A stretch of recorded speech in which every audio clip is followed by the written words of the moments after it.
Assalamualaikum warahmatullahi wabarakatuh. Shalom, Om Swastiastu, Namo Buddhaya, salam kebajikan bagi kita semua. Perkenalkan, kami dari kelompok 10 IoT kelas E Fakultas Hukum Universitas Diponegoro ingin membawakan tema Online Dispute Resolution. Perkenalkan, nama saya Lakisha Kilani Putri. Nama saya Lucy Tamu Bolon. Dan saya Zaki Aljabar Sialaudin. Saya Lasita Setiani Kuncoro. Saya Zaha Rehana. Terima kasih, kita saksikan video kita. Semakin berkembangnya teknologi, hukum pun ikut berkembang. Area yang sudah mengalami inovasi besar adalah penyelesaian sengketa alternatif atau alternative dispute resolution. Jalur peradilan atau litigasi bukanlah suatu-satunya cara untuk menyelesaikan sengketa. ODR atau Online Dispute Resolution merupakan salah satu alternatif penyelesaian sengketa dengan menggunakan media elektronik dan juga jaringan internet dalam akses penyelesaiannya, sehingga para pihak tidak perlu bertemu secara fisik. Jadi, penyelesaian sengketa online itu dibagi menjadi 3, yaitu konsumen menggunakan teknologi untuk memfasilitasi penyelesaian sengketa antara para pihak e-niaga. Yang kedua itu yudisial. Yudisial itu meliputi cara bagaimana untuk menyelesaikan sengketa biasa di mana ada sidang menggunakan teknologi, tetapi di luar sidang seperti penceraian atau kasus cedera pribadi. Lalu yang ketiga itu ada perusahaan, yaitu penggunaan teknologi untuk mengelola penyelesaian sengketa kontrak apapun yang mungkin muncul dari proyek multimitra besar atau transaksi keuangan. Menghemat biaya, kelebihan ini merupakan kelebihan umum yang dimiliki oleh sebuah alternatif penyelesaian sengketa secara konvensional. Kehadiran ODR akan menjadikan opsi tersebut menjadi opsi dengan biaya yang lebih baik, terjangkau. Hal ini terutama berkaitan dengan konsumen yang memerlukan bepergian dalam jarak yang cukup jauh untuk menyelesaikan permasalahan yang mungkin nilai sengketanya tidak terlalu besar. Yang kedua, menghemat waktu, cepat dan praktis. Pihak yang bersengketa dapat melakukan mediasi dimanapun dan kapanpun, sehingga proses penyelesaian sengketa tidak akan berlarut dalam proses penyelesaian sengketa. Mekanisme ODR pada umumnya telah menempatkan jangka waktu maksimum penyelesaian sengketa. C. Proses penyelesaian sengketa terekam dengan baik.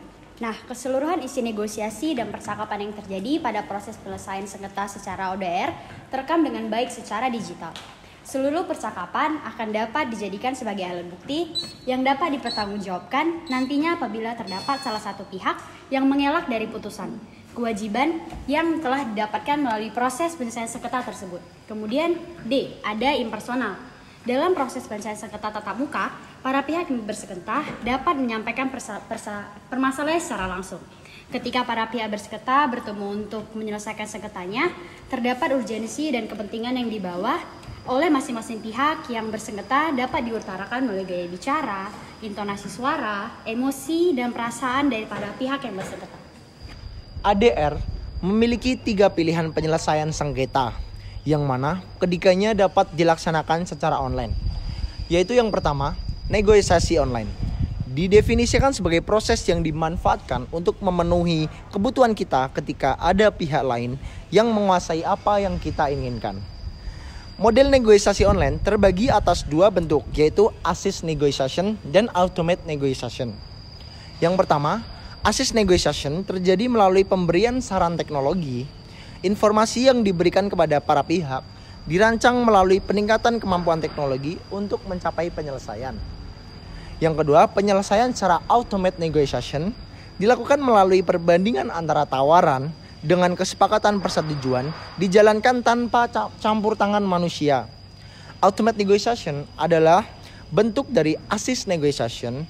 Para pihak dibantu oleh komputer untuk mencapai kesepakatan, tetapi di sini komputerlah yang menyelesaikan masalah tersebut. Mediasi online, yaitu prosedur mediasi, adalah penyelesaian sengketa melalui proses perundingan para pihak dengan dibantu oleh mediator. Lalu pada pasal 1, butir 5 menyatakan bahwa mediator adalah pihak yang bersifat netral dan tidak memihak. yang berfungsi membantu para pihak dalam mencari berbagai kemungkinan menyelesaikan sengketa. Lalu terdapat 3 jenis mediasi online, yaitu mediasi yang bersifat fasilitatif, di mana mediator itu berfungsi sebagai fasilitator dan tidak dapat memberikan opini atau merekomendasikan penyelesaian. Kedua, yaitu mediasi evaluatif, yakni mediasi melalui mediator yang memberikan pandangan dari segi hukum, fakta, dan bukti. Lalu yang ketiga, pendekatan yang mencegah situasi. Mediator mencoba mencampuri permasalahan sejauh ditujui para pihak. Mediator hanya masuk jika para pihak gagal melakukan negosiasi di antara mereka sendiri. Mediator dapat mencampuri hanya sebatas mengajukan solusi jika para pihak meminta kepadanya. 3. Arbitrasi online.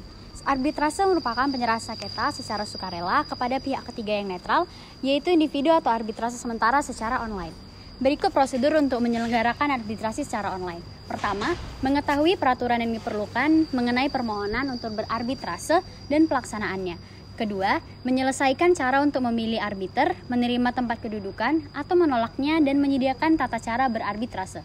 Ketiga, penyediaan tata cara penggunaan pesan secara elektronik seperti penyelenggaraan prosedur yang hanya menggunakan dokumen elektronik, penggunaan video conferencing atau audio conferencing, termasuk dalam hal ini penyediaan alat bukti berupa keterangan saksi dan saksi ahli.